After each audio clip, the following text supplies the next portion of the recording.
Law of diminishing marginal utility अलग है, law of variable proportions अलग है, लॉ ऑफ डिमिनिशिंग रिटर्न्स अलग है।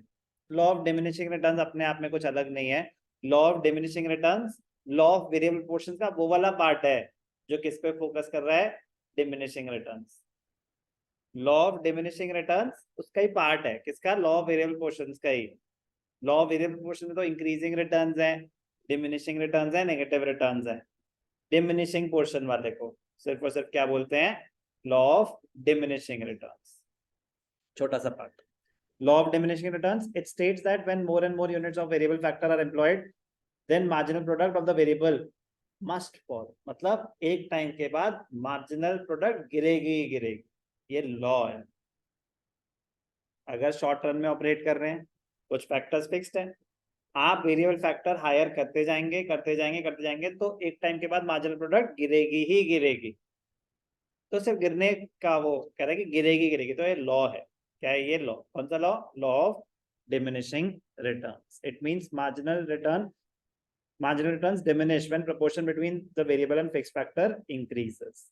This law is known as the law of diminishing, also known as the law of diminishing marginal product or the law of diminishing returns। ये उसका part है कि सिर्फ diminishing marginal product पे focus कर रहा है, डिमिनिशिंग रिटर्न्स पे फोकस कर रहा है। ओके, पूरे लॉ का एक सेगमेंट। तो मार्जिनल प्रोडक्ट बढ़ा, गिरा, तो ये इस पॉइंट के बाद, इस पॉइंट के बाद ये जो है ना, ये लॉ ऑफ डिमिनिशिंग रिटर्न्स। ये क्या है, लॉ, यहाँ तो बढ़ रही है ना, तो phase one increasing returns to factor है। फेज वन क्या है, increasing returns, as seen table MP falls when more and more units of the variable factor are employed. This law considers only the falling phases of MP। तो ये law consider ही क्या करता है, falling phases. मतलब first 2 units इसमें नहीं आती law में। कहां से शुरू होता है लॉ, जहां से MP गिर रहा है, जहां से MP गिर रहा है, 15 17 0। तो क्लियर, ठीक है। LVP, law of variable proportion, is an extension to the law of diminishing returns. कह रहे हैं लॉ ऑफ डिमिनिशिंग रिटर्न्स तो बस एक छोटी सी चीज है, law of variable proportion overall था कि वो उसमें इंक्रीजिंग रिटर्न्स की बात भी कर दी, डिमिनिशिंग भी कर दी और नेगेटिव। तो अब हम बस उसका एक अलग से एक बता रहे कि ऐसा भी एक लॉ होता है, ऐसा भी एक लॉ होता है, लॉ ऑफ डिमिनिशिंग रिटर्न्स।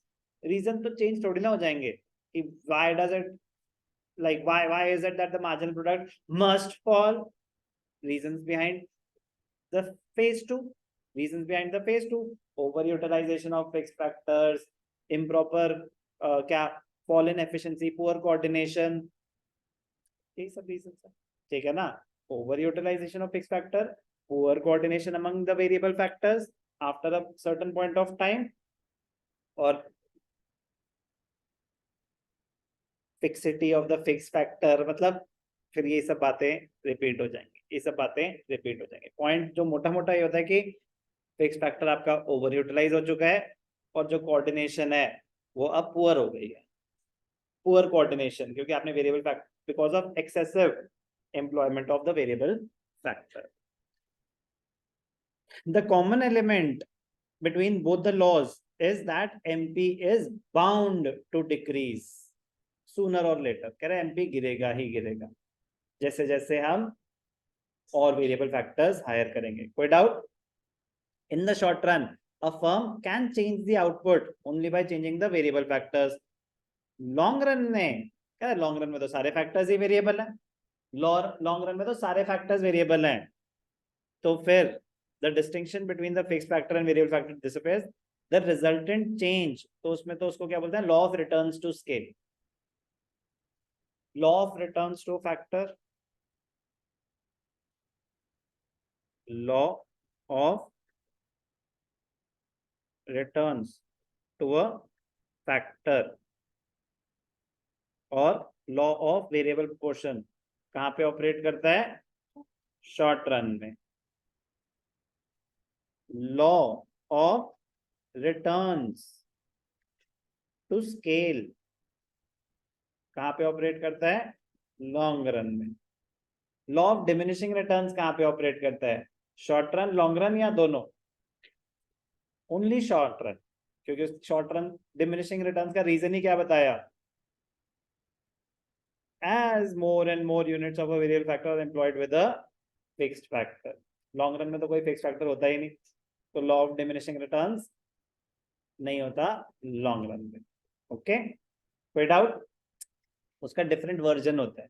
ये जो फोकस हो रहा है लॉ ऑफ डिमिनिशिंग रिटर्न्स का, किस पे फोकस हो रहा है, शॉर्ट रन पे। किस पे हो रहा है, शॉर्ट रन पे। ऐसा तो लॉन्ग रन में हम तो फिर सर मतलब प्रॉफिट ही प्रॉफिट है, वहां पे प्रोपोर्शनल अलग है, रूल्स अलग अलग है, ठीक है ना, कि उसमें सारे फैक्टर्स बढ़ाते हैं सेम रेट पे, तो लॉ ऑफ वेरिएबल प्रोपोर्शंस नहीं होता। पॉइंट शॉर्ट रन का ही हम पढ़ रहे हैं, जो भी चीज पढ़ रहे हैं अभी हम शॉर्ट रन की पढ़ रहे हैं। ग्राफ क्लियर है, सिंपल, सिर्फ डिमिनिशिंग, टीपी शिपी कुछ नहीं, मार्जिनल प्रोडक्ट गिरते हुए, marginal law of diminishing returns सिर्फ मार्जिनल प्रोडक्ट की बात कर रहे हैं।